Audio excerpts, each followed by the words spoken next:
Hi friends, welcome to Bookish Bliss, our virtual book club. Every week we will dig into a section of chapters in our favorite books. Let's get started! Hello everyone, and welcome to episode 3 of Bookish Bliss. We have a lot to discuss today. Yes, we do. This week we'll be covering chapters 21 to 32 of A Court of Thorns and Roses by Sarah J. Maas. There will be no spoilers beyond the covered chapters. You don't have to read the whole book to listen. You just have to be caught up on the chapters we're covering. Amanda, what are you drinking tonight? Finally, an alcoholic beverage, Megan. I am drinking Pinot Noir Mark West. I may or may not have had some the other night.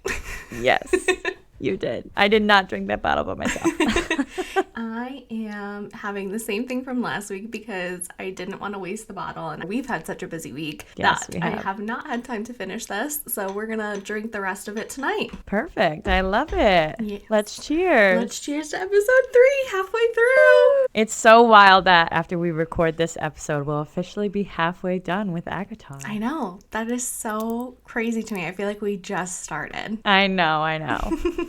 Now, let's get started with the good stuff and break down ACOTAR Part 3. Over to you, Meg. Please summarize this set of chapters for us. So, just like every week before this, I'm going to do a brief summary of each of the chapters, and then later on in the episode, we will be breaking down and digging a little bit deeper into what happened in these crazy chapters. So, chapter 1. The beautiful man was full of sensual grace. He was not wearing a mask, so he must be from another court. Feyre finds him arrogant. He tells her all monsters are allowed to roam on Calanmai. Lucian is hysterical when he finds Feyre at Fire Night and runs her back to the manor. Tamlin must perform the great rite to replenish the land by having a rendezvous with another female. After Fire Night is over, Tamlin and Feyre are in the hall and they have a steamy encounter. Chapter 22. Feyre is giddy the next morning, even though she has a huge bruise on her neck that she is showing off. Tamlin is like, if she cannot follow orders, then he is not responsible for his actions. The word fairy pig is tossed out by Feyre, but after a bouquet of white roses, all is forgiven. Feyre wears a dress and Lucian leaves dinner to let Tam and Feyre have a dinner date. She gives him a painting as a present, even though he picks one of the most depressing ones, reminding him that he is not alone. Sad. Chapter 23. Tam and Feyre have an enchanted forest date where he kisses her eyes and removes the glamour from her. She can now see the world how the fairy lands truly are. Tamlin tells her as she is lulled to sleep by the forest, "You're exactly as I dreamed you'd be too." Swoon.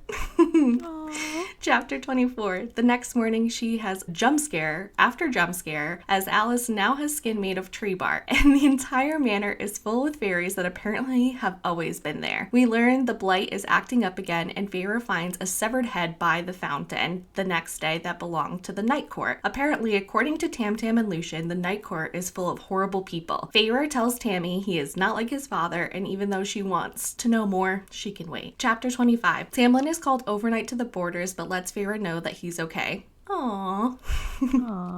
We see all 3 of our main characters participate in Summer Solstice, where Feyre gets drunk off of fairy wine and dances until the sun is rising. Feyre and Tam share a dance and some steamy kisses. Their first real kisses. According to our girl, this was the happiest moment of her life. Chapter 26. Feyre, Tamlin, and Lucian have a late lunch where Lucy baby tries not to gag on his lunch while Feyre and Tamlin make hard eyes at each other. Lucian tells Tamlin about some horrific news coming from the Winter Court. Before they can process this information, we see the beautiful man from Fire Night return, who happens to be the High Lord of the Night Court. He demands to know why Tamlin has done nothing to save himself or his lands in the 49 years that he's had to do so. Feyre was glamored when he first entered the room, but he discovers her and he's not happy to see her. Tamlin and Lucian beg on their knees to not tell Amarantha about Feyre. Rhys tells them he can't wait to see all of them under the mountain before he vanishes. Everything is building up. Chapter 27. Tamlin makes Feyre and Lucian leave the room before he has a fit and destroys all the furniture. Later, he comes to see Feyre in her room and he tells her he is sending her home. He can no longer protect her. He cannot even protect himself. He would be destroyed if anything happened to her. They end up having a very steamy night together, and before she drifts off to sleep, he says, "I love you,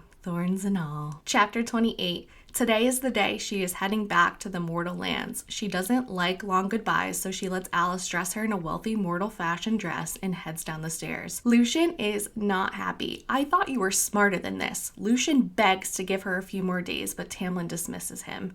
Tamlin says his goodbye, says that he loves her, but Feyre does not say it back. She does not want to be a burden to him. She arrives at her family's new manor, which is almost as big as Tamlin's. Elaine fills her in on how they came back into their fortune. Her father cried seeing her again, and Nesta just watched and observed her quietly. Chapter 29.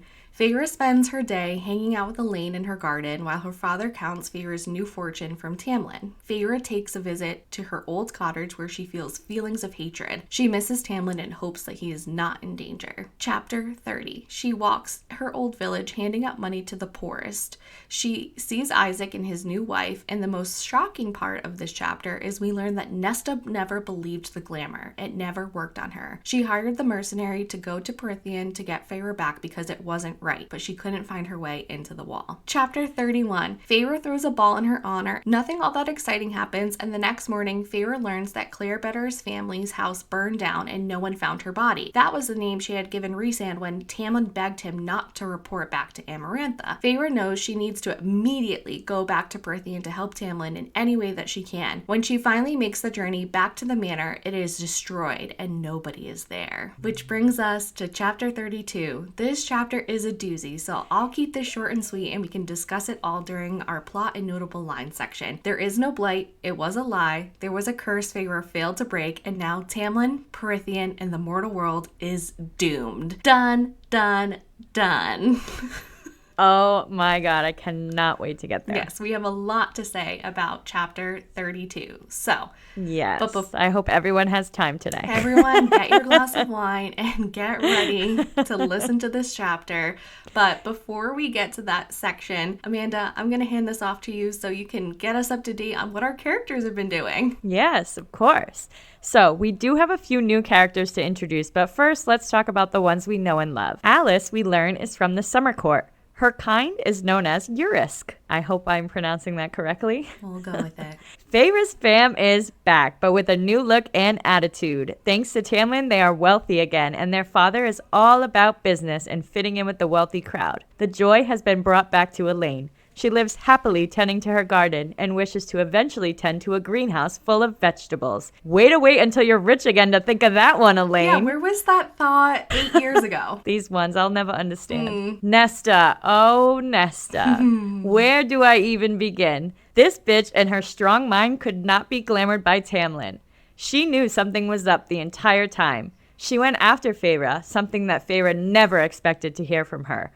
But she was stopped at the wall, unable to find a way in. She doesn't end up marrying Thomas Mandray. When she decides to go after Feyre and knows he would not accompany her, she realized he is not the one.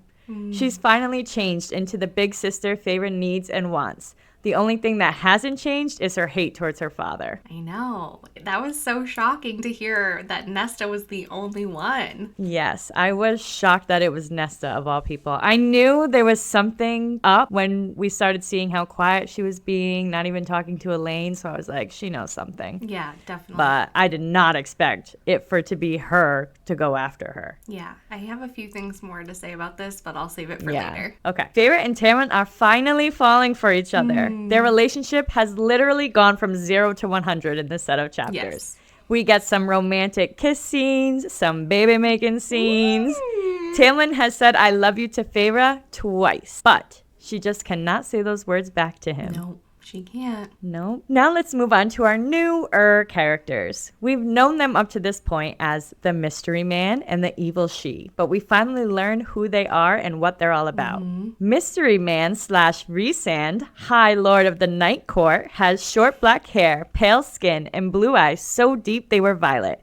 He's dressed in all black, finely made, as if he was molded from the night itself. Lucian called him Amarantha's whore. He has a history with Tamlin and claims to have taught him a thing or two over the centuries. Ooh. Yeah, I was really shocked with that scene with them and how evil he was. I did not think he was going to be like that off the bat. I kind of thought he was going to be like another charming high fae, or high lord, but... I'll just say, I think there's a lot going on, and a lot can be maybe not as it seems. I'll leave it at that. Okay. Okay. Amarantha is the High Queen of Prythian. She was the sickness. She was the blight. She was the deceiver who lived there for 50 years and who trapped the Spring Court in their masks. She was close with the King of Hybern and Tamlin's father. She knew Tamlin since he was a child and wanted nothing more than to be romantically involved with him. Which is gross. You knew him as a child, you weirdo. But anyways, her rage upon Prithian stems from her younger sister Clythia, and the love of her life. The feeling was not mutual. A human warrior, Jurian, who was just using her to get to Amarantha. We will dig into these characters more later in this episode when discussing the plot, since this scene in chapter 32 is way too important and dense to squeeze in the character section. For sure. We'll start the world building section with the ceremonies. First, we have the Fire Night, which we covered last episode, but we learn about what the Great Rite ritual is in this set of chapters. The crops depend on the magic they regenerate during Kalenmai. They do this by conducting the Great Rite. Each of the 7 High Lords perform this every year since their magic comes from the earth and returns back to it in the end. It's give and take. Tam will allow great and terrible magic to enter his body. The magic will seize control of his mind, his body, his soul, and turn him into the hunter. It will fill him with his sole purpose to find the maiden. From their coupling, magic will be released and spread to the earth, where it will regenerate life for years to come. He won't even know his name. The magic will consume everything in him except the one basic command and need. Once he kills the white stag for the sacrificial offering, he will make his way to the sacred cave where female fairies will be lined up to be chosen to mate with him. It's an honor to be chosen, but it's his instincts that select her. Once Tamlin chooses, the rest of the male and female fairies can mingle, and their dalliances will help the land too. Sounds like a big orgy to me. Yeah, that's just such an interesting ritual. I know. I was not thinking that when I was predicting what the Great Rite ritual was I know. gonna be. I was thinking in my head, like, she's gonna die when she finds out what this really is. Wild. Like, the last thought in my brain would be a giant orgy, but Side-eye we'll to move all on. of them. Summer solstice was a celebration conducted now in the spring court since things were different due to the blight. Solstice celebrates when the sun outshines the night, and it is celebrated in summer. It's on the longest day of the year. All fairies can relax and let their hair down and enjoy being fairy. There's singing, dancing, and excessive drinking. Fiddles and drums and merry music played all day and all night. It was light and joyous. Feyre described it as the mirthful sister to the bloodthirsty Fire Night. A much more fun party than the Great Rite. Yes. Sounds like a party I would want to go to. Yeah, I want to drink fairy wine and dance around in circles for hours. Yes, same. Let's do it. Okay. Now on to our magic count. Magic! Yeah. My favorite section. I know, I love this section too. While at dinner with only Tamlin, wearing a dress for the first time, Feyre thinks Tamlin is too far away, so he makes the larger table between them vanish and makes a smaller, more intimate table appear between them. She asks how he did that. He tells her to think of it as a broom closet tucked between pockets of the world. It's interesting. I wish I had a broom closet where I could just make things vanish and disappear into. You know what I was thinking when he said this was, why couldn't he make that infirmary closet a little bit bigger instead of the closet that it was? True. Where was the pocket then? Yeah, where was it, Tamlin? Tell us. Feyre takes Tamlin to see her paintings, and he does his thing with the candles again, but a little slower this time. Feyre and Tamlin visit a new grassy glen that was watched over by a weeping willow that sings and has a clear brook running through it. Although the willow tree can sing, Feyre can't hear it. Tamlin says he can give her the ability to hear it and to see his world, to smell and taste it. But there is a price. A kiss. He kissed her eyelids and everything changed. And no, I don't mean that everything changed just in this moment, but we will discuss later in the episode. Tamlin also glamored himself so that he would look as normal as he could, since the mask was still stuck to his face. We learned shortly after that Tamlin also glamored Feyre so that she couldn't see the rest of the fairies in the spring court, or some of their true forms. What? Alice has tree bark for skin? We don't have Tara on for tonight because we totally forgot to tell her to join us. But our friend Tara at our book club meeting was telling us about this hilarious story about when our friend Abby, also in our book club, was talking about Alice from A Court of Thorns and Roses. And Abby said to her, "Can you believe that Alice's skin is made of bark? She's a tree?" And Tara was like, "What? She's a tree?"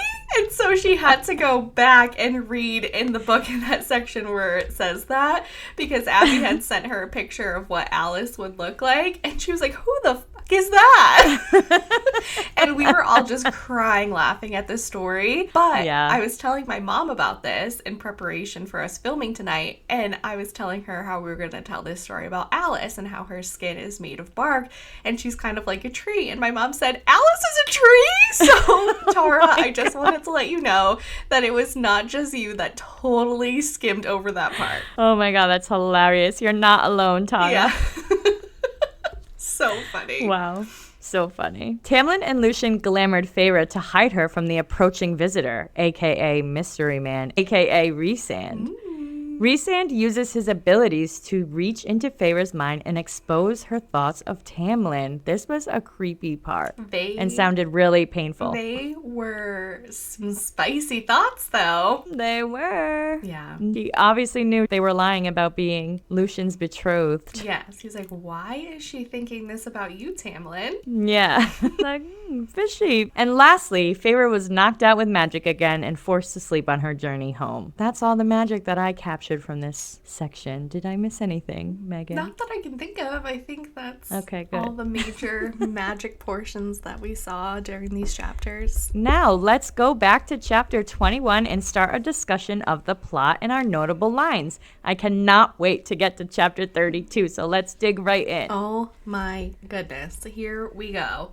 I am so excited to dig in here and to talk about all these chapters, but like Amanda said, super excited to get to chapter 32, and I hope you guys are excited to talk about that one too. All right, so chapter 21, it kind of picks up right where we left off in chapter 20, where Feyre has just met this beautiful man, this stranger that she's never seen before, and he is not wearing a mask. She says that he is radiating sensual grace and ease. He wants to know what a mortal woman is doing at Fire Night. She lies and say that her female friends brought her, and he says, you're welcome for saving you. Feyre finds him so arrogant. He also wants to know why she's not terrified. She was like, well, I'm terrified of you, but I'm not gonna tell you that. I mean, maybe he can smell it on her, but he's not calling her out fully on it. Yeah. She told him that her friends were going to get refreshments, so that's how he knew she was lying, because there was nothing around them that would have anything for refreshments. Yeah. She says, even though she knows that she should be leaving, she says to him, so you're not a part of the spring court? He looks at himself and is like, does it look like I'm a part of the noble spring court? He touches his face where there's no mask. He says all the monsters are allowed to roam on Calanmai. She walks away from him as fast as she can, trying to catch her breath. She was shaking after her first encounter with this beautiful man. Lucien catches her. So she flees from this beautiful mystery man and basically bumps right into Lucien. And he is hysterical that she has showed up to Fire Night and is like, Tamlin cannot catch you here. So he throws her over his shoulder and basically sprints back to the manor and throws her inside. That's when Lucien explains to her what the Great Rite is. And Lucien said if Tamlin had smelled her, he would have taken her to the cave to perform the Great Rite, but it would not have been Tamlin, and the night was not for lovemaking. Once Tamlin makes his selections, the other male fairies can have their dalliances, like you've said. Lucien says to stay locked in her room until morning, no matter who comes knocking. He had to get back to the rite and try to control Tamlin when he smells Feyre, but would not be able to find her in the crowd. Feyre goes up to her room, and she wakes up abruptly when the drums stop, and she undoes the trap that she set and sets out to go get a snack.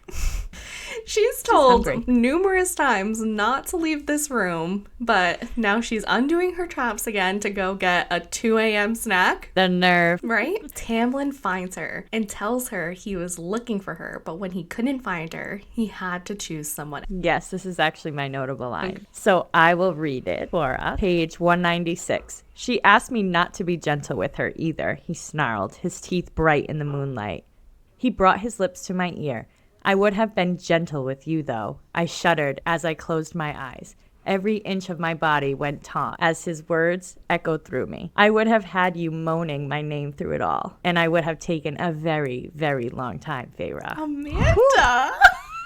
Spicy. Do you see what I mean from 0 to 100 though? Yeah. It literally was like going from a kiss on the cheek to this. Yeah, 0 to 100. Our queen has a great response to this. She says, "Why would I want someone's leftovers?" I love it. She tries to get him to go away, but he bites her. He bit her. He bit her. Held her in place by biting her neck. But she is feeling some type of way. She is not reacting how we just reacted to hearing that she was bit in the neck to be held into place. They start grinding all over each other, but when she moans, he pushes back and says, "Don't ever disobey me again." And she smacks him straight across the face and tells him he can't tell her what to do. Woo! Woo! Love to see it. Yes. She is turned on though, and he smells it.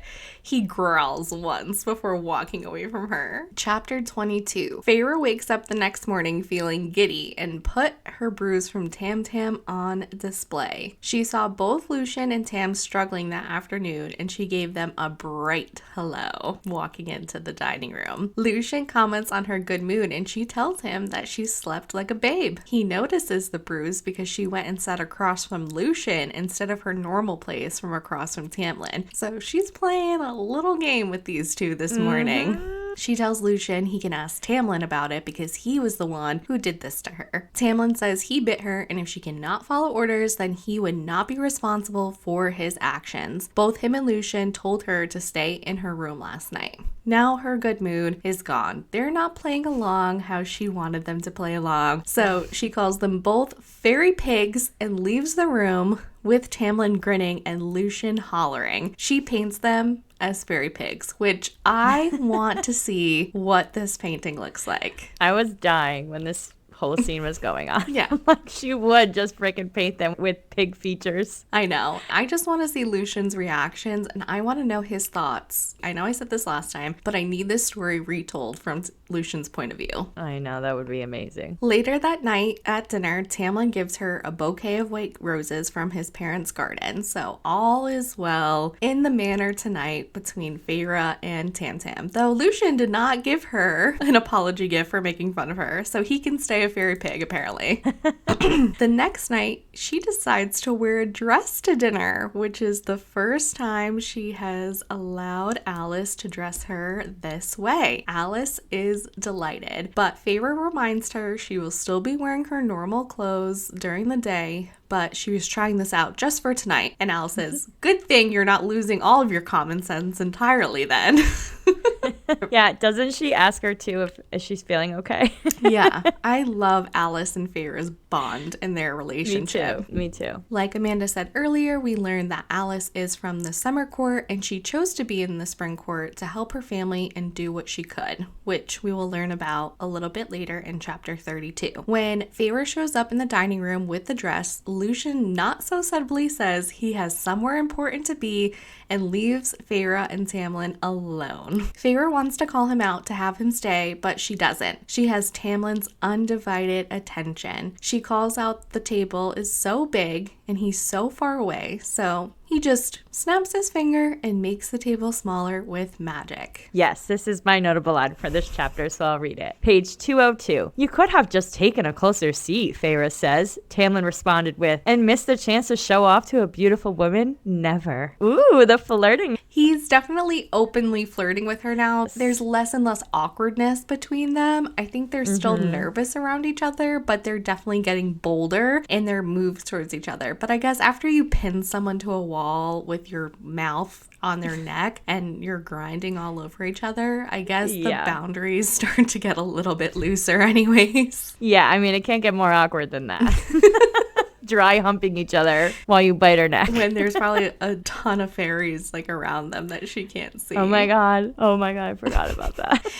Now they are having a more intimate dinner, and he serves her and he tells her that she looks beautiful. After dinner, she notices his shoulders are tight, his lips are thin, and she can see the burden that is on him. She tells him to come with her, and they hold hands all the way to her painting room that she keeps locked. Tamlin knew that she had asked Alice for a key, but he was shocked to see that she actually was locking up her painting room, and she basically says that she doesn't trust Tamlin or Lucien to not not go and peek to see what her paintings were. So she asks him to light the room, which he struggles. He said his magic takes concentration now, and after the table, he seemed to be a little bit weaker. And I think he's just a little worn down from all these attacks on the land, the blight, getting a little bit more unpredictable and crazy. He's had more to deal with.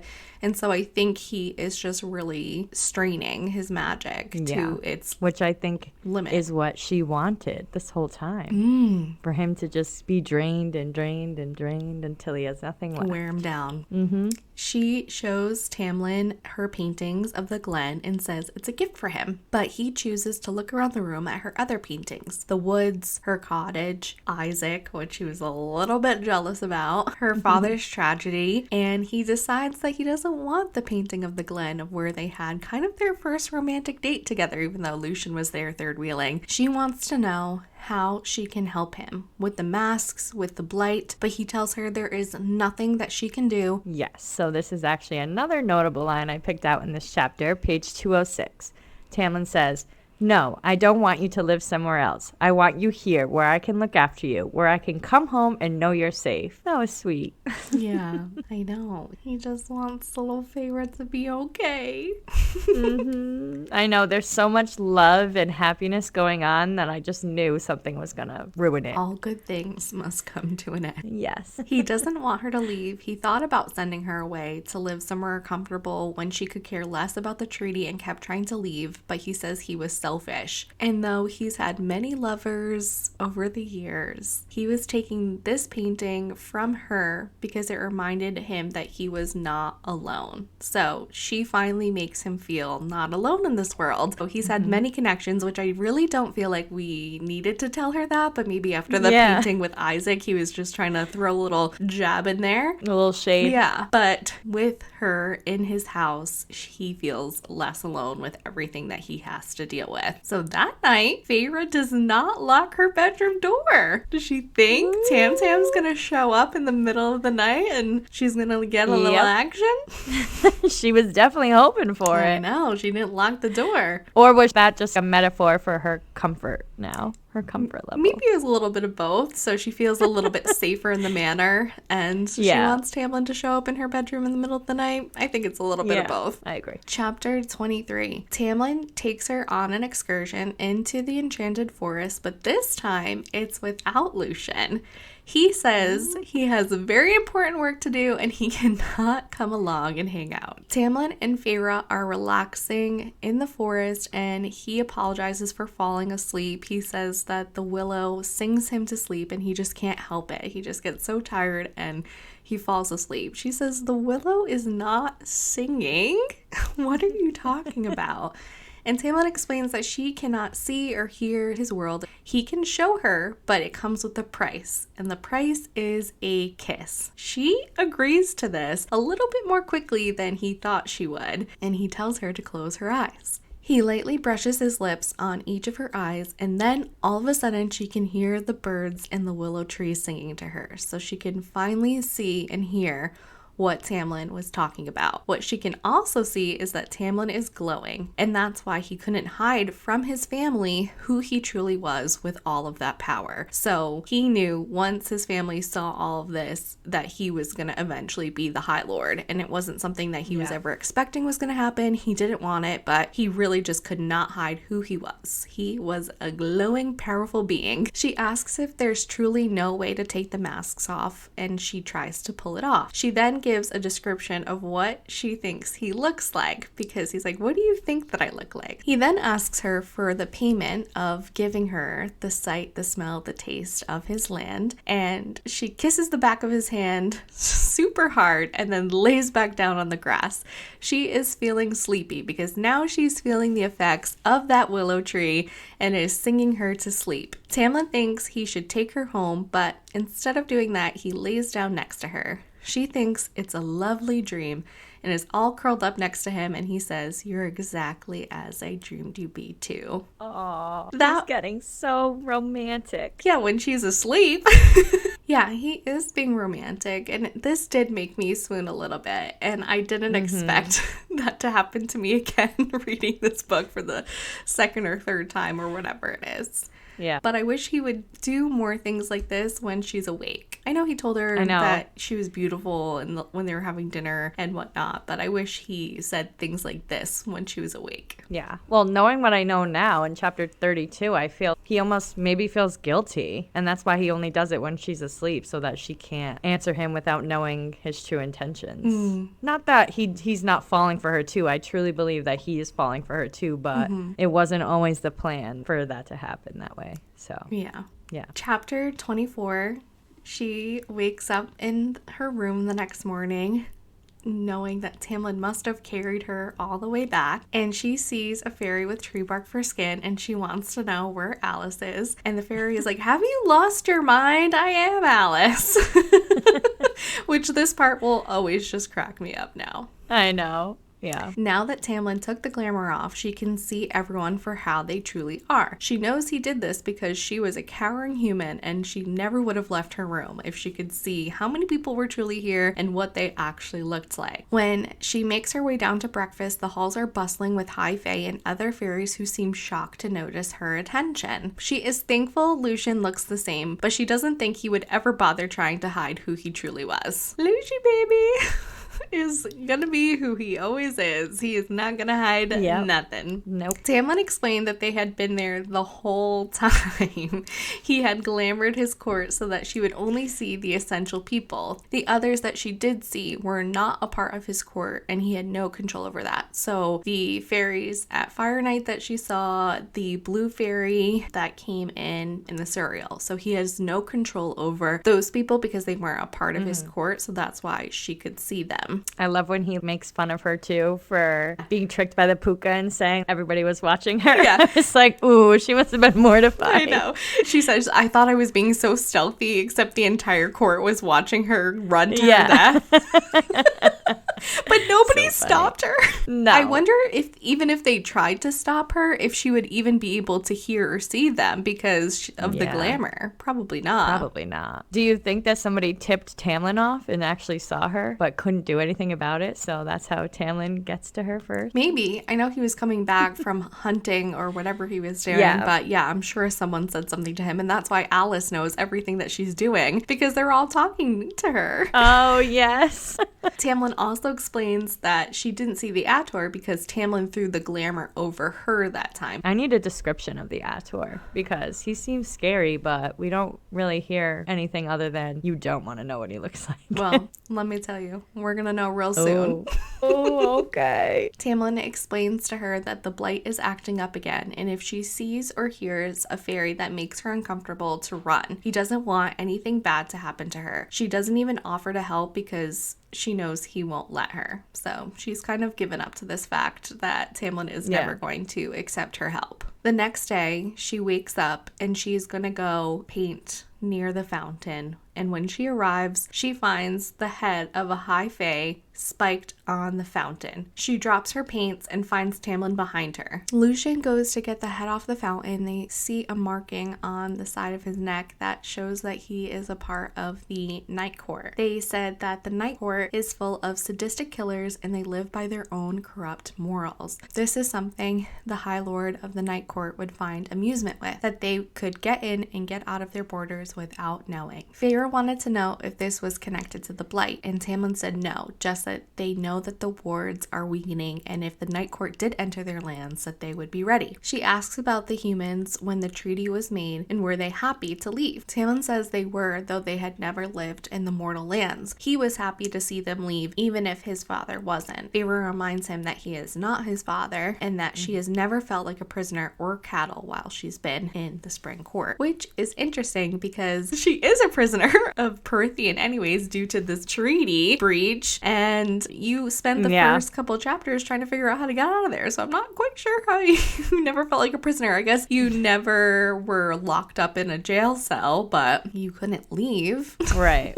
Yeah. I guess he did give her the option to stay in his estate, though, or go somewhere else in Prythian, so maybe that's what she's referring to here. But I guess the longer the time she's been there, I think the more and more she's forgetting how she got there in the first place. She knows that there is more that Tamlin is not telling her, but she is not not going to push him. He gave her the time and respect, and now she is going to give him the same. Though I feel like she has kind of given him a lot of time to kind of tell her what is going on, but I guess we'll have to come back to that when we're discussing chapter 32, which brings us to chapter 25. Tamlin is called away to the borders and he stays overnight. He tells Lucien to head back and tell Feyre that he is alive. She feels like her mortal heart is going to be broken carrying down this path with Tam Tam, but she cannot stop. Summer solstice is here and she spent weeks exploring the lands with Tamlin and painting. So spring is over and now we are heading into summer. She actually gets to participate in summer solstice and she wears a dress with a flower crown. Lucien says, "Cauldron boil me." She looks positively fey. I love the cauldron. Yeah.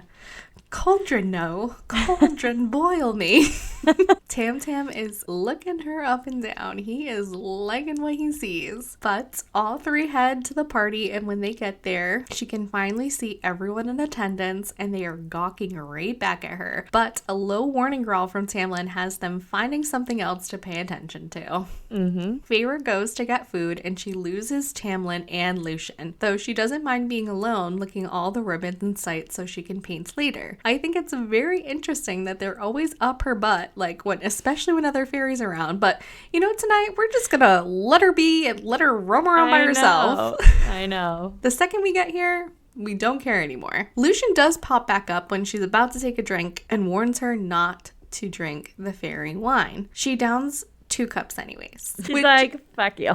Yeah, which is a very favorite thing to do the exact opposite of what everyone says. Yeah. Though she was sick of Lucien giving her terrible advice because a couple weeks ago he told her that eating witchberries would be fine, which ended up causing her to have hallucination for hours. That made him laugh so hard that Tamlin had to chuck him into the fountain. Now that is a scene that I would have loved to have watched come undone.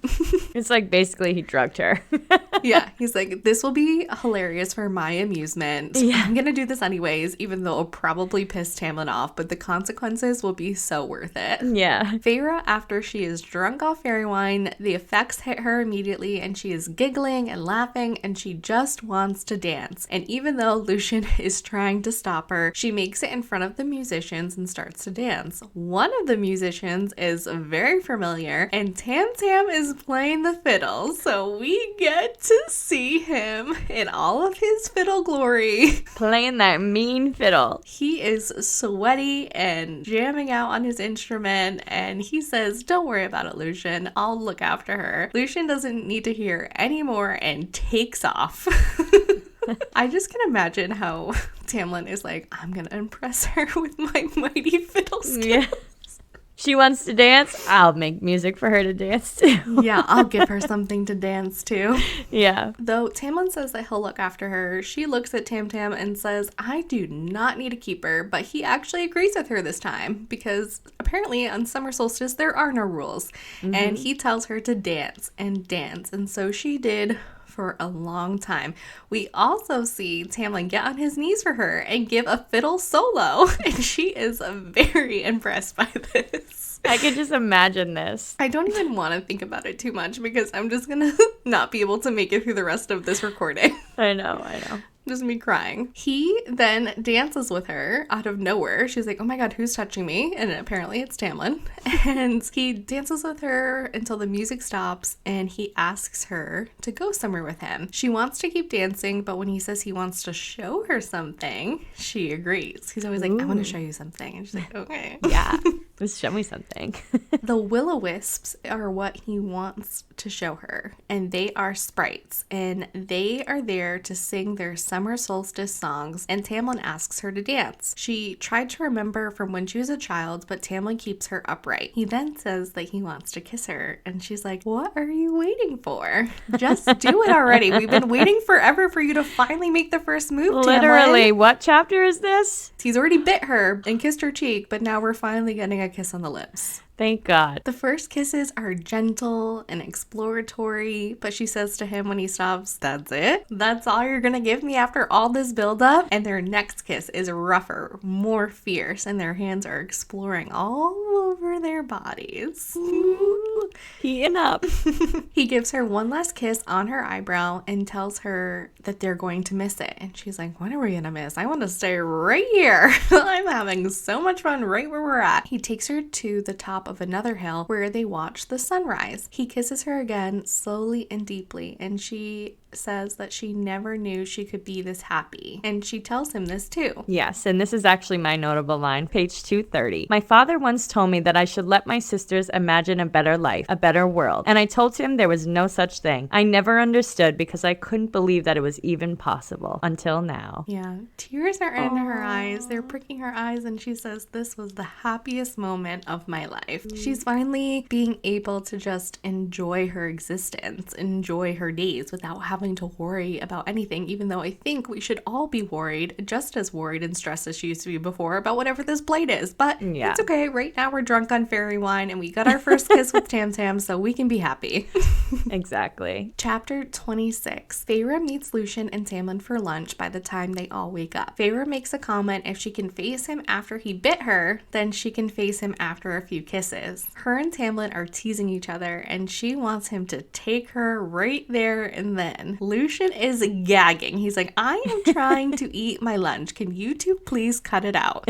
He takes Tamlin's attention back from Feyre and tells him that while he was out on patrol, a letter arrived from his contact at the Winter Court. The blight killed 24 of their younglings. The grief that they are feeling are unimaginable. All of the other courts are getting hit with these beasts from the blight besides the Night Court. Interesting. I wonder why.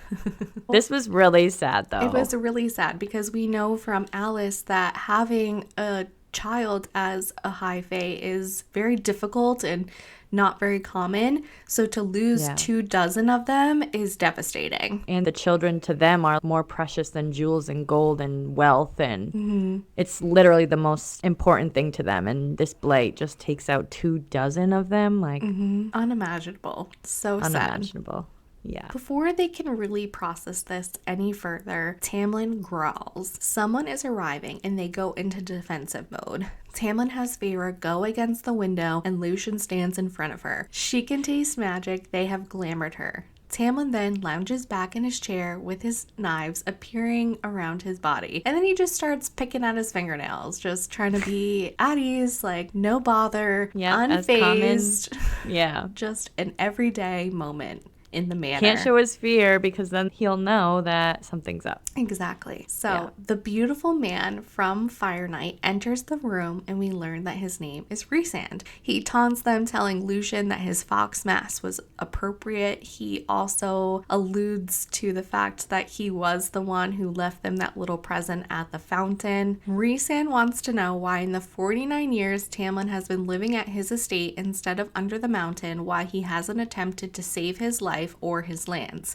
Tamlin says there is nothing to be done.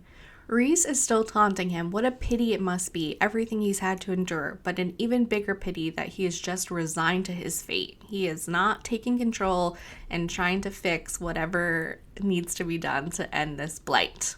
Lucien calls Rhysand Amaranthus whore, which Rhysand says he may be a whore, but at least he hasn't been sitting among the flowers while the whole world has gone to hell, which is an interesting comment to make. So I feel like he's clearly scheming. There's clearly something going on where he's saying, yeah, I might be her whore, but at least I haven't been sitting on my ass this whole time. Yeah, like he's doing something to save his court, but Tamlin isn't. Lucien says that they haven't been sitting around and Rhysand would soon see what they've been doing. Rhys says that Lucien's mother has been mourning him ever since he switched from the autumn to the spring court, just to keep taunting Lucien a little bit further.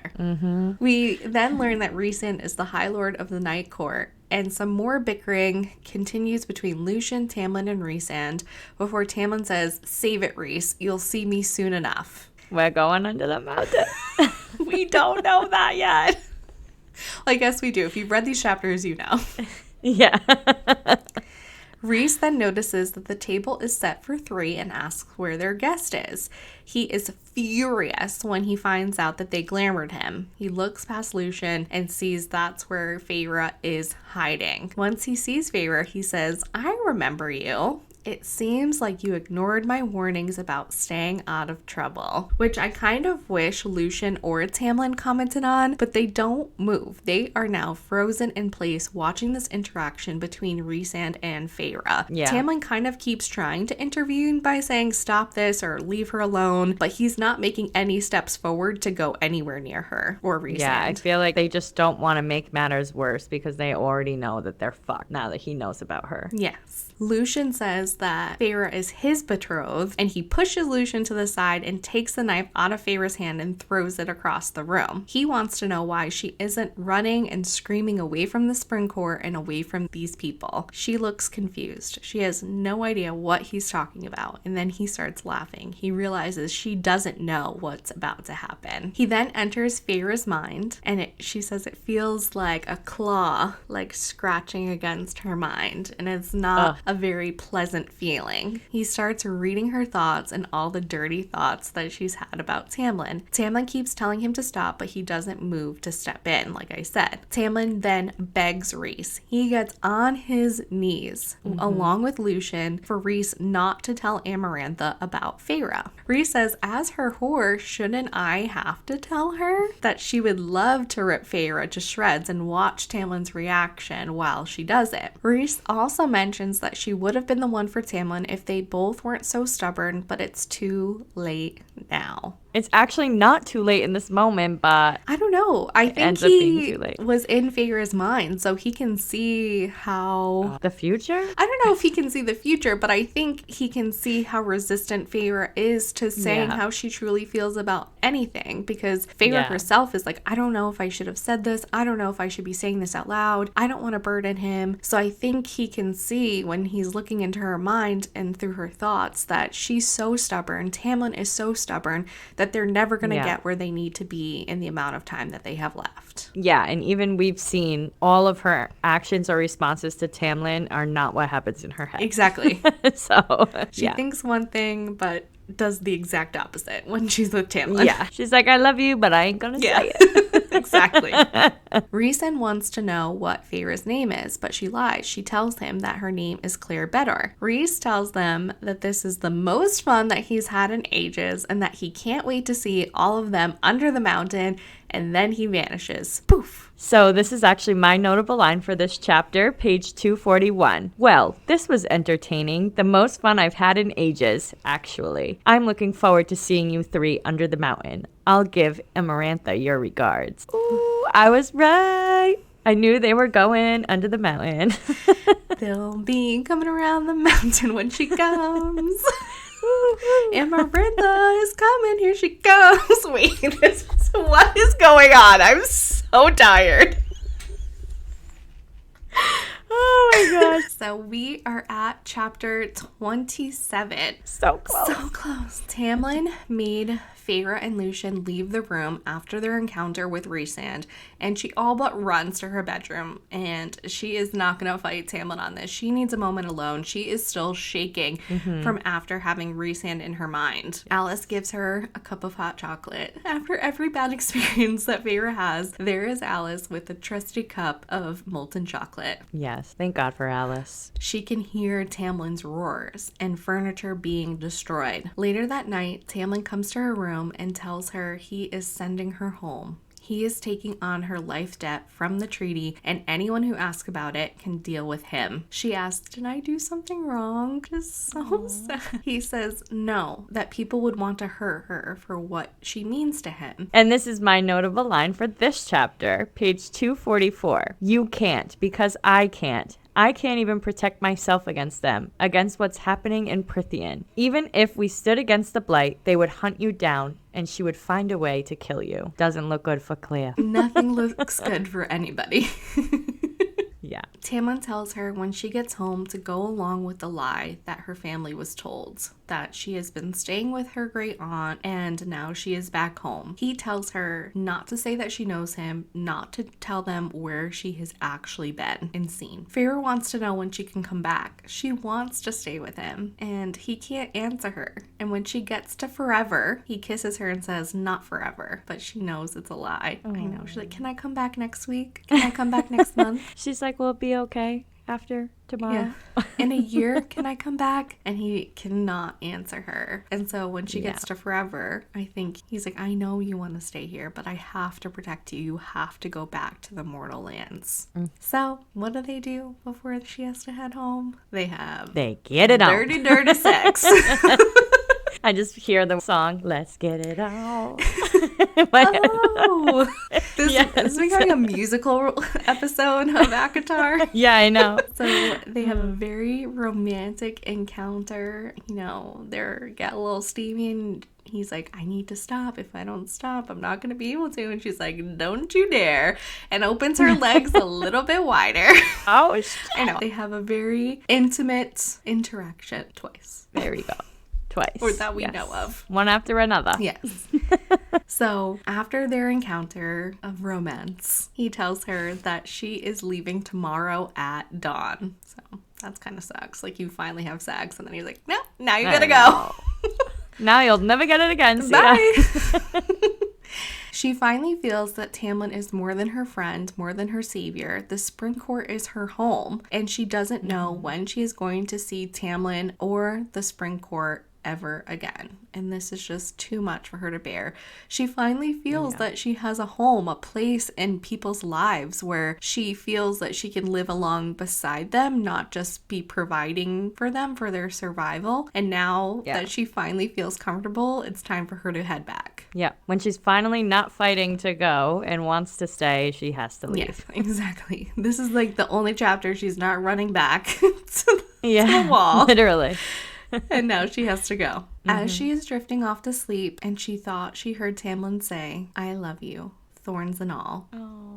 Yeah, because she does mention that she feels like the thorn in his life, basically. In everyone's life. Yeah, in everyone's life. I love any part of the book where you figure out why the title is the title, and I feel like this is why this scene right here. We get the roses with him giving her the white roses and explaining the love between his parents and that the rose garden was the gift, and now she's the thorn, or she says she's the thorn, thinks that she's the thorn in people's lives. So and he says, I love you, thorns and all.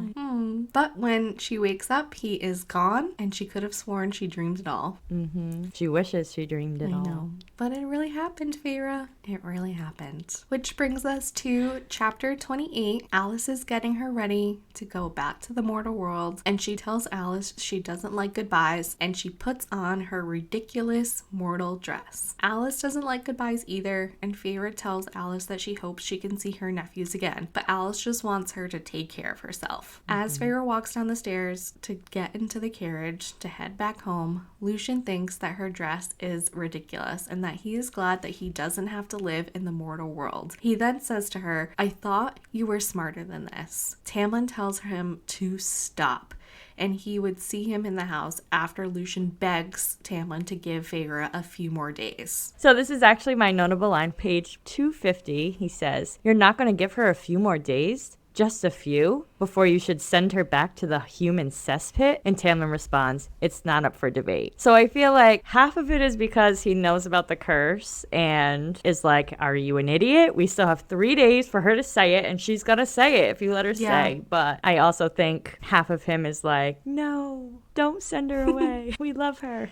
I do think if Tamlin had allowed her to stay those next couple of days, that she would have said, I love you back. I think even if she had spent the rest of the day there, she would have said it. Yeah, I agree. But I feel like, again, he's getting this guilty feeling inside of him because he knows that she doesn't know her saying it is going to break the curse, which I don't think she would be mad about at this point, but he's probably like, she's going to know about my intentions and maybe she won't feel that way, and who knows, maybe she wouldn't have felt that way but would have acted like she felt that way because She does everything opposite, so. I also think that he knows that if she says I love you and the curse is broken, Amarantha is showing up immediately to their doorsteps, and he doesn't feel prepared for that because he doesn't know maybe how long it's going to take to get his powers back or if they'll come back. True. And can he take her on with Feyre by his side because she's terribly powerful and evil, and he doesn't want Feyre to be slaughtered because of his love for her. Right, exactly. Yeah, that makes sense too, for sure. Tamlin says goodbye to Feyre.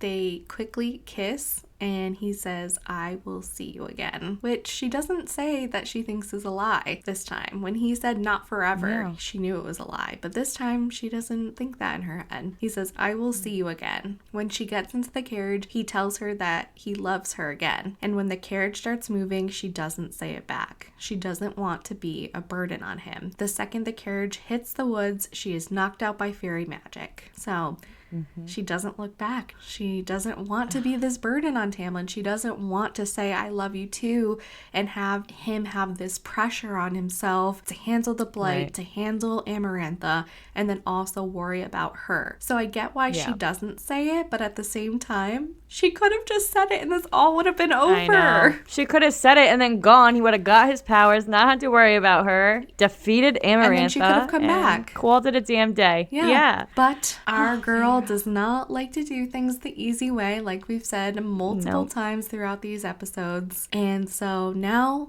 Feyre is back in the mortal world where she is not very happy to be. She arrives back at this manor house that she doesn't know and has never seen, and she says that it's almost as big as Tamlin's. Nesta and Elaine come out to greet her, and they don't recognize her at first. They say, welcome, lady, to our house. Like some random ladies are just showing up at their house, and Feyre's like, you don't recognize your own sister? She isn't a skeleton anymore. Yeah, I was just thinking that before you said it. They had the dad invest money for this stranger. They had someone come and fix his leg. They had the ships found. So everything. They were set for life. Exactly. Yeah. Nesta, throughout all of this, though, is quiet and just observing her. And then as the carriage left and took it back to Perithian, it took all of her will not to run back towards it into Tamlin, and she had this awful suspicion that she had just made a terrible mistake. Well, yes, Feyre, you did. At least you recognize it. Yeah, she doesn't know what the mistake is, but she knows that she just made a terrible mistake. Well, especially because I think in this moment, she's thinking about the cereal. And that he told her to stay with the High Lord and she'll be safe. So now she's like, oh shit, am I still going to be safe? Because I'm not with him, so. I know. I feel like it's interesting that she wasn't more insistent. I feel like I wish she would have told Tamlin what the cereal said, but anywho, she's back in the Mortal Lands. Tamlin doesn't know. Feyre's father cries when he sees her return and decides to throw a ball in her honor. The most unfair-like thing, but okay. Yeah, like, let's just waste all this money that you have now and a ball, which is... I don't even wear dresses, but cool. Let's throw a ball. Especially because they've gone from rich to poor back to rich. You would think they would understand saving the money. Like when you're just wealthy, you just spend because you don't know any better. But going from wealthy to poor and now you're just wealthy again, and they don't know that it's going to last forever, even though it is because Tamlin set it up. But you don't know. Right, exactly. Why are you fucking blowing it? What if something happens to Tamlin that it somehow goes away? Even though I think at this point with the investments that he's done and what they have, that they're fine. But I don't know. I guess they also don't know where this money came from. They don't know it came from Tamlin. That's what I'm saying, though. So they should be more like, damn, we could lose it again. I have to be smart this time. This family is not dummies. Smart. No, you're right. They're dummies. And over that day, a growing, lengthening shadow crept over Feyre's heart. That is how that chapter ends. Chapter 29. Her father is now busy continuing counting her new wealth that she didn't know she was coming back with from the lands. Tamlin sent clothes and big piles of jewels, but she just spent most of her days in the garden with Elaine. Elaine was so happy here, and all of the staff loved Elaine, bringing her cookies and treats and drinks and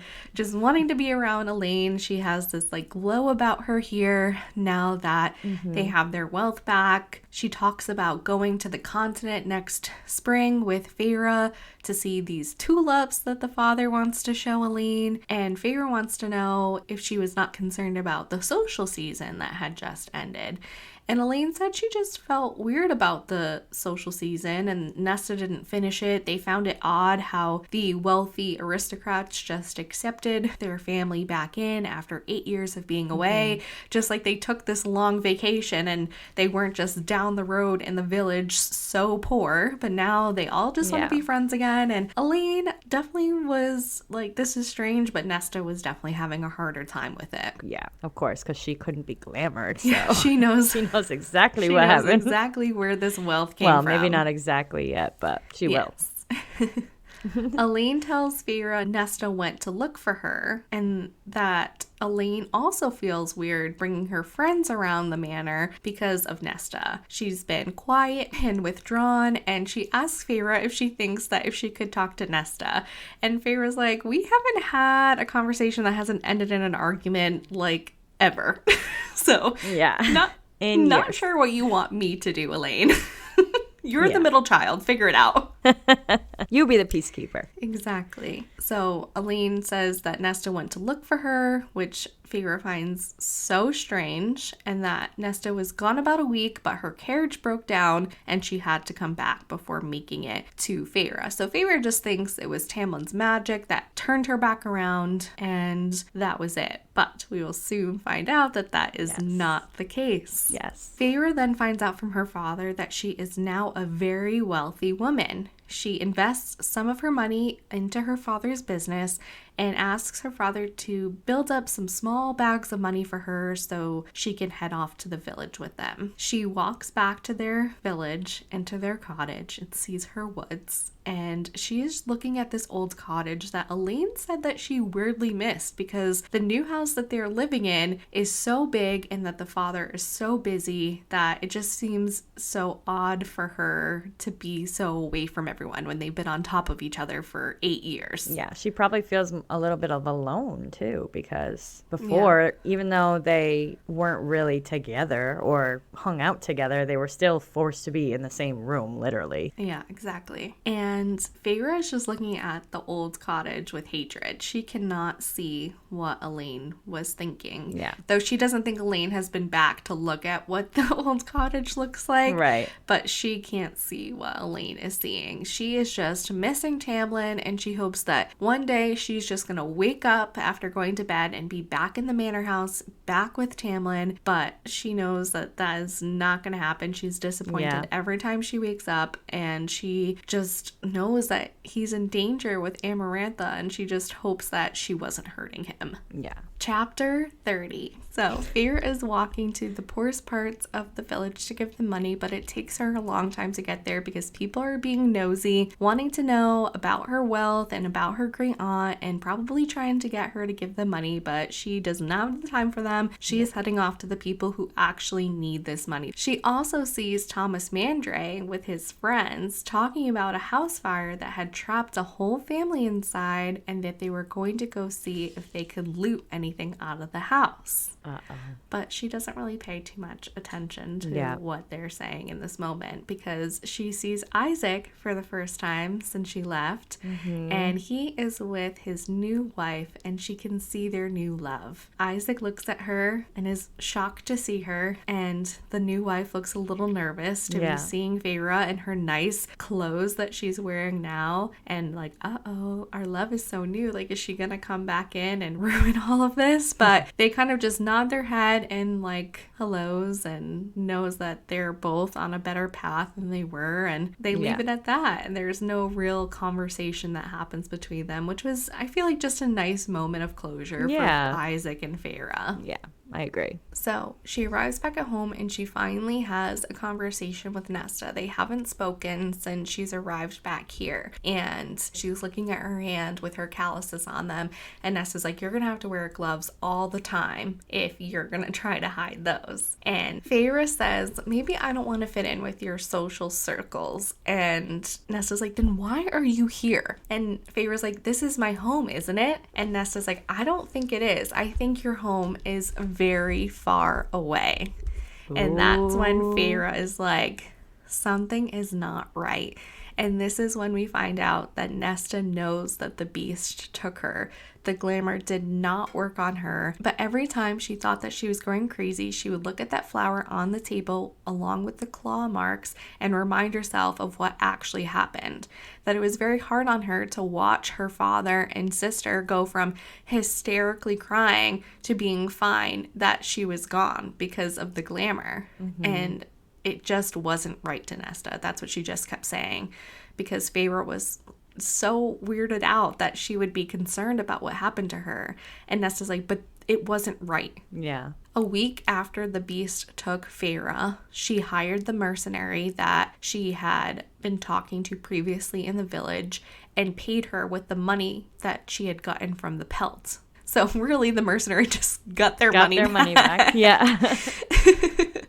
But not only did she hire the mercenary to go to the wall to find Feyre in Prythian, but Nesta went along with the mercenary. She didn't just hire her and let her go on her own. She actually went to the wall with the mercenary. And this is when Feyre realizes that Nesta cares. Yeah. And she admits that she does care. She has hated Feyre for how she has been able to care for them in a way that she never could.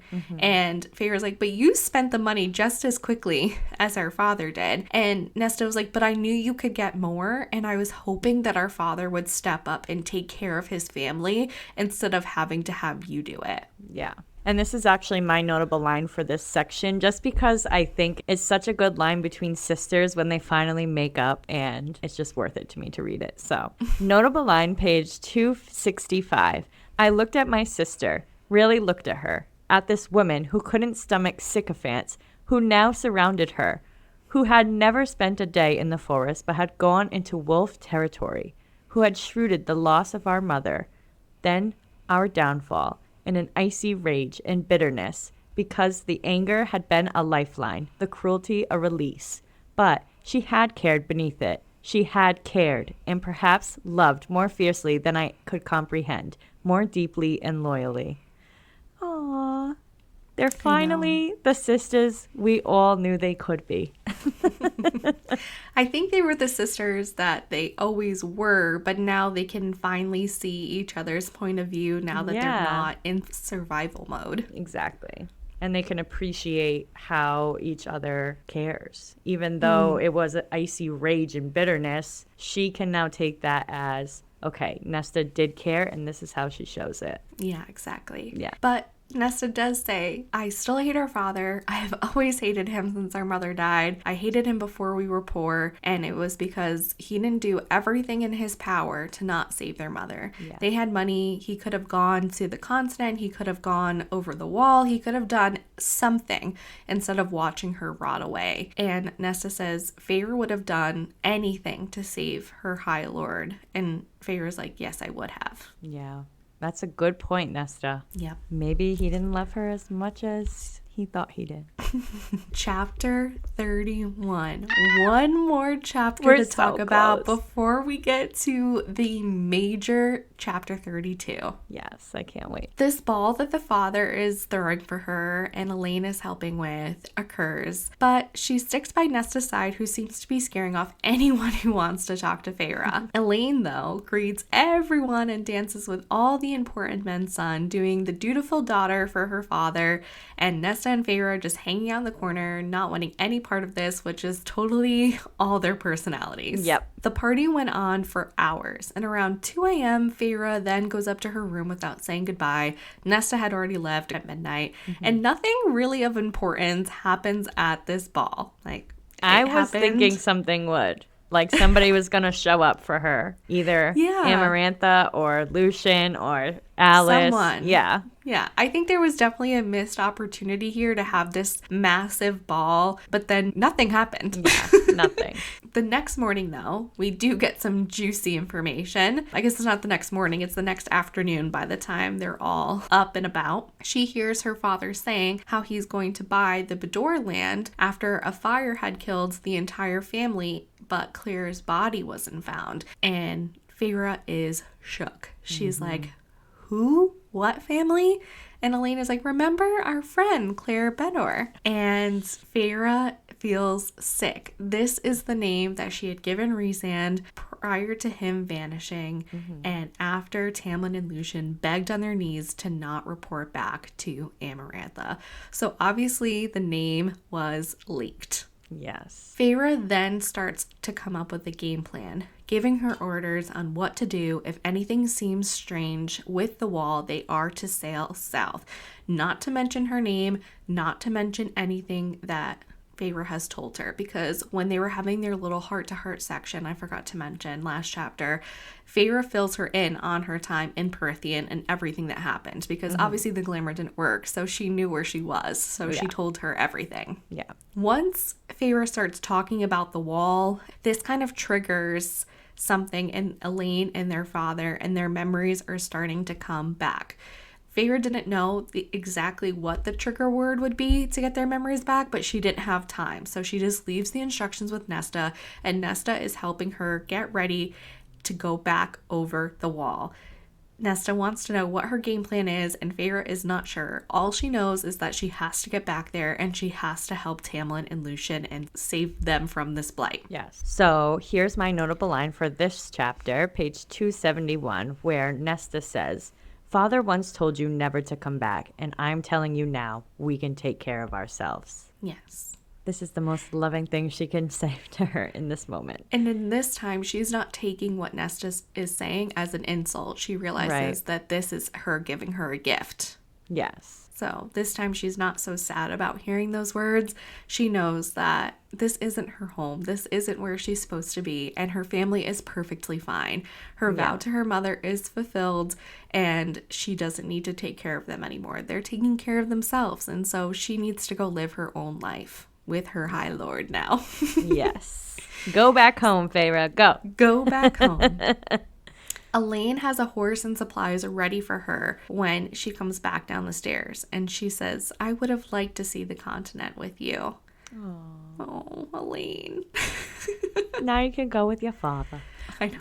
I feel like she's having these nice little moments with her sisters in these past couple chapters. Yeah. And it was nice to see before we head back into all this craziness. Definitely. Feyre then rides to the wall in 2 days, and it then takes her, though, a couple days to find the opening in the wall. So her horse is not happy about this, but when she finally finds the gate in the opening, she gets the horse to go through. And as she arrives back at the manor, there are no birds chirping, there are no noises at all. The gate is destroyed, and so is the manor. She is calling out for Tamlin, for Lucian, and no one is at the manor when she gets back. It is destroyed and empty. Wild. And now, Thank God we're here. Here we are at chapter 32, the big beastie, and a really big turning point in our book. Yes. Here we go. Feyre is assessing the damage to the manor, and she grabs a knife and is hiding when she sees someone limping back into the manor and sniffing around like they can smell her, and she is nervous.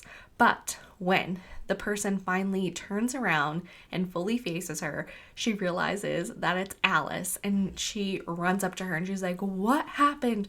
Where is everyone? Tell me everything. Alice is not happy to see her back at the manor and says, you were told to stay in the Mortal Lands and not to come back. But, of course, it is Feyre, and she does what she wants. Exactly. Alice then tells Feyre that Tamlin and Lucian are alive, but they, along with the court, have been forced to go under the mountain, besides the lower fairies like herself, where they would just be killed for sport. But Alice seems to be okay besides the little limp in her step. Yeah, she survived for now. Alice tells her that there was no blight. What? Wild. We've only been talking about this blight, or hearing about this blight, the entire book. But here we are, 32 chapters later, and we find out there is no blight. But there was a curse on this land that was put on Tamlin by Amarantha. Now Alice is going to get into everything about Amarantha and what this curse is, all while gathering supplies from the kitchens and anything that she can find in clothing, as Alice is like, I need to get out of here. We need to find a safe spot and we need to pack up. Alice tells us that Amarantha is the high queen of these lands, that it used to be 7 high lords, but when she showed up 100 years ago as an emissary for Hybern, she went from court to court, charming the high lords with talks of trades between the two lands. She lived bound to no court for 50 years to make amends for her actions and Hybern's during the war. We get the background on Amarantha that she fought on the side of the Fae and Hybern against the mortals. She was ruthless, her and her sister were, but her sister fell in love with a human named Jurian, and even though Amarantha warned her away from him, she loved her sister so much that she didn't put a stop to it. Jurian was the woman that her sister loved, and he was just using her to get information on Amarantha's armies. Once he had enough information, he brutally murdered her. And chopped her up like a butcher. Yes, in a most disgusting way. When the treaty was forged, she slaughtered her slaves instead of setting them free. But the High Lord still believed her when she said the death of her sister changed her. It changed her all right. She slaughtered her slaves instead of setting them free. Okay. Changed her into a raging bitch. Exactly. Even more than she was before. I know. The High Lords also didn't know that the ships that were carrying over the goods that they were now getting from Hybern were also carrying her own personal forces. The King of Hybern also didn't know that she was doing this either. That he knew about the trades, but he did not know that in those trading ships that her own personal forces were coming over from Hybern and into Prythian. She decided that she wanted to take Prythian for herself and without his consent. Amarantha knew that she would not be able to take the High Lords on her own, even with her own personal army. So, the conniving little biatch that she is, invites them all to a gathering where she slipped poison in their drinks. This poison was from the King of Hybern's own personal unholy spellbook, and it diminished their powers, leaving them only the basest of their elemental magic. So they went from being the most powerful High Lords, they were power according to the Surreal, and now they just had the base level of what their power could be. For 49 years to plan a way to break the treaty and invade the mortal lands, as she despises humans, especially after what happened to her sister. So she was never fond of humans, obviously, because she fought on the side of Hybern and not giving up their slaves. But now that humans, or a human, brutally murdered her sister, she hates all mortals and she is out to do whatever she can to take back those mortal lands for herself. She's not even aligning with Hybern anymore, who we know wanted those lands back, and that's why he sent over his emissaries into the mortal lands and into Prythian and to other Fae courts to see how they felt about everything. But now she is gone rogue. She is going to take Prythian and take the mortal lands for herself because she hates the humans so much. Yes, she is the deceiver. She is. Alice tells Feyre that she could have been the one to stop the curse, but they weren't allowed to tell her any of the specific details, as that was a part of the curse. Amarantha knew Tamlin from before the Spring Court, as Amanda has mentioned earlier, that she knew Tamlin from when he was a child and Hybern was fighting alongside the Spring Court against the humans. But over time, she grew to desire Tamlin, and he was very wary of her because he had heard stories about what she had done to the mortals and to Jurian, and her attempts to seduce him into her bed were failing. He was not having it. No. Though he was a child when all this was going on, and he knew who she was. He had heard from other people about how awful she was, and he was very wary, and he was not getting into her bed. No, he was like, fuck this crazy bitch. Yeah, I am not getting entangled with that. No, thank you. Lucian was sent as emissary to negotiate peace between them. Amarantha refuses this peace, and Lucian tells her to crawl back to the shithole that she came from. Freaking Lucian cannot keep his mouth shut ever. Nope. And this is when she claws out his eyeball and scars his face. It was so bad and he was so bloody that when Lucian arrived back at the spring court, Tamlin threw up at the sight of his friend. Wow. I can only imagine that Tamlin has seen some fucked up things from his time in the war camps, but seeing his friend coming back after he sent him there as emissary for him, destroyed, his eyeball gone, missing, so bloody that he throws up. Yeah. We also know that Tamlin takes everything on himself, so the burden he must have felt and the guilt he must feel after this occurring for Lucian is probably unimaginable. Yeah, which also, as you say that, brings up a good point about all the dead fairies that he's had to even kill. And that's why Feyre notices that he, even though he's slaughtering them, he still feels for them. And this is the reason right here. It's because this is all because of him and his resentment towards this girl who just wants nothing but to be with him. And he's like, hell no. Absolutely nuts. After Lucian's brutal encounter with Amarantha, she decides to make up for everything. She is going to host a masquerade ball under the mountains for herself to make amends for Lucian, and she invites the entire spring court and has them wear masks. She does this, she says, so that Lucian will not feel out of place with his missing eye and the scar in his face. They should have known she wasn't this sweet. I know, exactly. When they were all gathered, she says peace could be had if Tamlin joins her as her lover and consort. But when she tries to touch Tamlin, he wouldn't let her anywhere near him after what she did to Lucian. He said he would rather take a human to his bed, marry a human, than ever be with her. That even her sister preferred the company of Jurian and humans over her. Which... maybe the first part could have been forgiven, but when she brought her sister and Jurian into the comment, that is when she's like, yeah, no, and we thought you're not gonna get away with that. And we thought Lucian couldn't keep his mouth shut. Oof, Tamlin's just as bad in this moment. Yeah, Tamlin is digging a deep hole. Yes.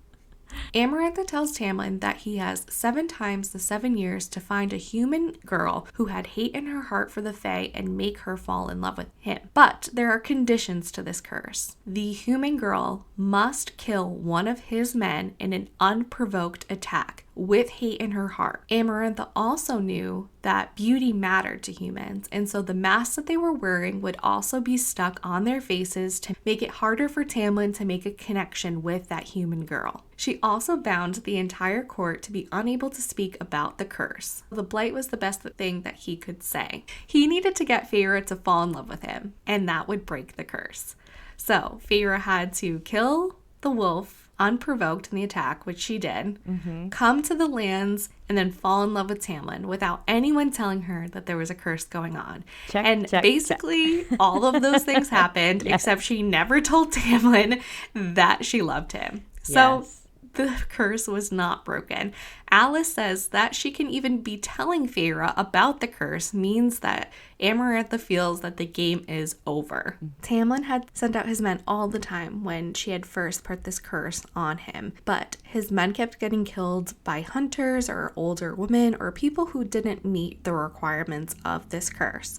So after a while, Tamlin stopped sending his men until this past winter. He just felt so much guilt over sending these men to die for him and it not even be what they needed it to be. Exactly, yeah. Which is so sad. Amarantha executed them and their closest family members, and those courts were day, summer, and winter. Their successors were too terrified to go after her after that.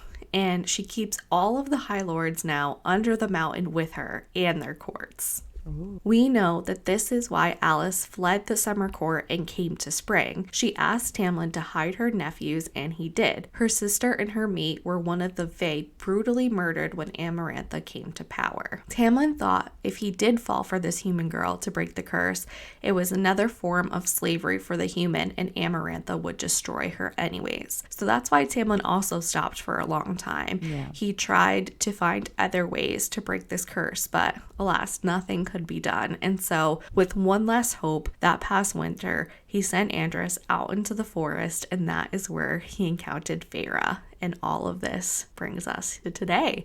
Yeah. And everything that Feyre and Tamlin has gone through. So Alice is upset and calls her a stupid, stupid girl, saying all she had to do was tell Tamlin that she loved him. Tamlin had 3 days left when he sent her away. Yeah, so I don't feel like it's all her fault because she was getting so close. It was on the tip of her tongue, and then Tamlin sends her away. He knew that he just felt like it was pointless to even have the curse broken, I think. And he thought, I can go and live under the mountain and deal with the consequences and keep the person that I love out of this, I think is what overpowered his decision about breaking the curse. It was like, break the curse and maybe Feyre dies, or I can just send Feyre back and believe that she'll be safe and go under the mountain and deal with this. Yeah. Better me than her. Exactly. Yeah. He would rather take on the consequences like we've seen him do time and time again than ever have Feyre take any consequences for him. Right. Because he loves her. Yeah. Hybern also hasn't shown any signs that they are upset with Amarantha for going against the King of Hybern's orders. So we haven't heard a peep from them. We don't know how they're feeling about Amarantha being this deceiver and taking Prythian in control on her own and not including her king, which I think is very interesting. She's had control now for 49 years. Yes, she's been there for 100, but she's had control for 49 years, and the King of Hybern hasn't said a peep about it. That just doesn't seem right to me. He's plotting over there. He is most definitely plotting. I think it's just interesting there hasn't been any attacks from Hybern against Amarantha when she clearly disobeyed orders. Yeah. Well, I guess 50 years is nothing to him since the first time around he waited 100 years. True. That is very, very true. Alice also lets us in on the fact that all the lethal fairies in their land that were even too awful for the Night Court flooded to Amarantha for sanctuary, and she gave it to them. She is building her own army and getting ready to invade the mortal worlds. Feyre then wants to know if Tamlin got his powers back, could he kill Amarantha? Alice doesn't really know, and it's too late now. The curse cannot be broken because the time frame is up. 7 times the 7 years is now over. It's been over.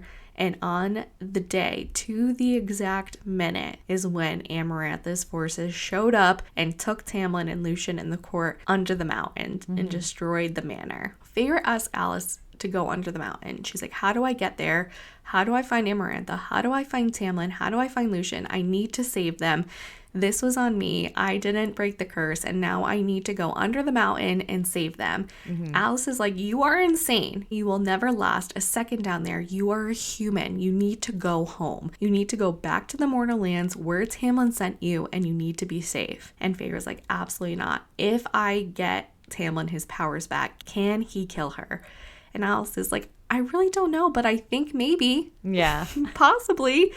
And finally, Feyre convinces Alice to bring her to under the mountain so that she can go and start her journey to save Tamlin. And that is how chapter 32 ends. Wild. So crazy. The information that we get in this chapter. Yes. I feel like this whole section was just like, bah, bah, just like crazy thing Yeah. after crazy thing. I was like, oh my God. There is no blight. This was a curse. This is why there was a curse. You didn't break the curse because all you had to say was I love you. Yeah. And now you're going to go and be a stupid human and go under the mountain and get yourself killed is basically how Alice feels. Yeah. While she's packing supplies, like she's like, I'm hightailing out of here. Yeah.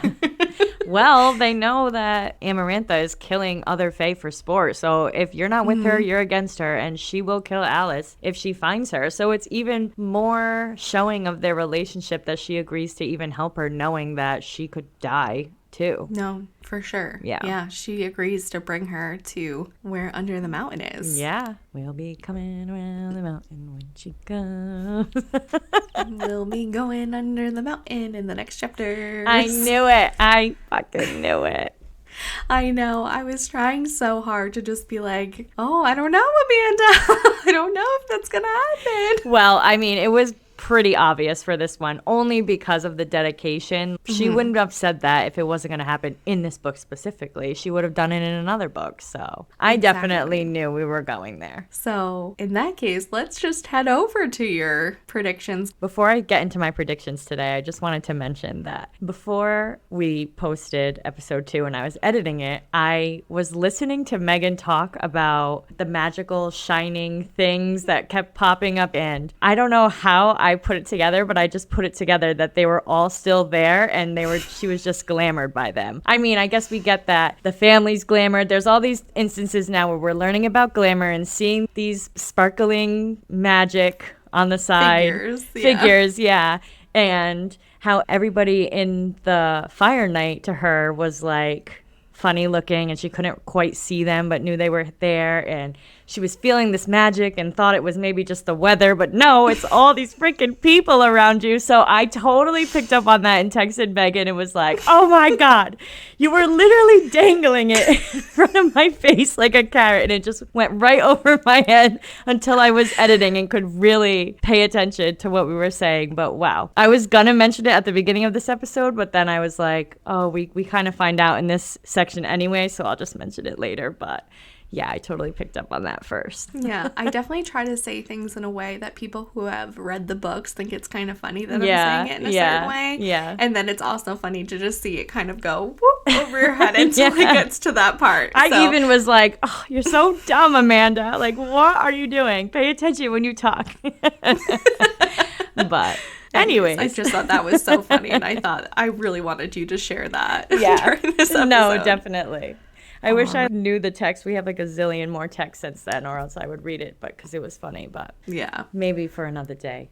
Yes, like maybe the final thoughts episode will find it. Yes. All right. So I kind of got rid of the predictions that were wrong at this point, just because there's no point in hashing them out now. So we already talked about how they're going to go under the mountains, and that I totally picked up on that our trio was going to go there. I did not, however, pick up that Feyre was going to go on her own. I thought that maybe they would be going together to fight whatever this blight was, also not knowing that there was no blight and it was just this evil bitch, Amarantha.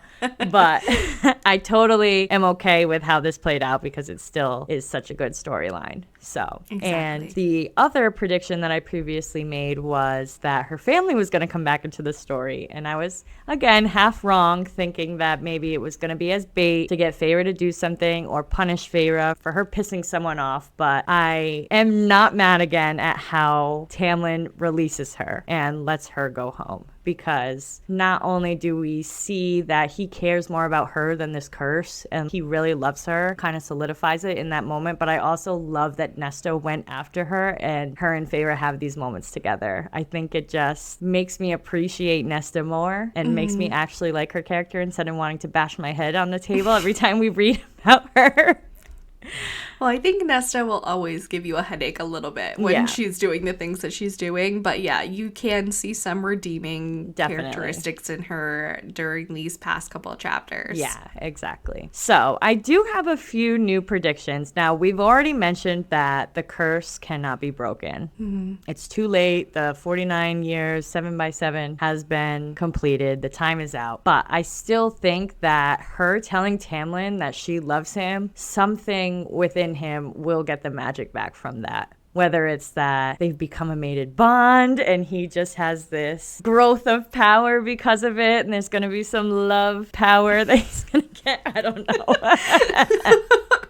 I just feel like he's going to end up with his powers somehow after he hears Feyre say, I love you. She's going to make it there. She's going to say it to him, and then we'll see how it goes from there. But I think, obviously, she's going to have to be sneaky going up through this mountain. She can't make herself known, and which is going to be hard because they can smell her and they can feel her presence, and she probably has people glamored all over the place that are her spies. And I also think that this poor Claire is not going to make it out alive.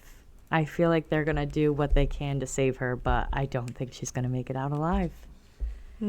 I feel like Amarantha is going to realize before Feyre gets there that Claire is not Feyre. And I feel like she's going to be anticipating her arrival, which will make things interesting, but we'll see. I guess we'll find out. Yes, I can't wait. We need to stop recording so I can go read.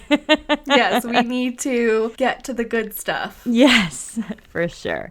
So that's all we have for you today. I am so excited to continue reading and see how this all plays out.